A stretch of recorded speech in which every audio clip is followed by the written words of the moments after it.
తండ్రి తను సొంతంగా సంపాదించుకున్న ఆస్తి ఏదైతే ఉందో, తను రెక్కలు ముక్కలు చేసుకున్న ఆస్తి ఏదైతే ఉందో, ఆ ఆస్తి స్థలం కావచ్చు, పొలం కావచ్చు, ఇల్లు కావచ్చు, లేదా మరి ఏ ఇతర ఆస్తి అయినా కావచ్చు.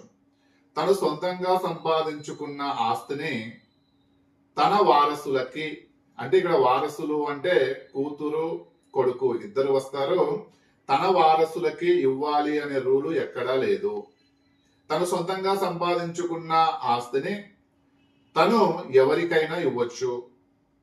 తన పిల్లలకి కాకుండా థర్డ్ పర్సన్ ఎవరికైనా కూడా ఆ ఆస్తిని ఇవ్వచ్చు.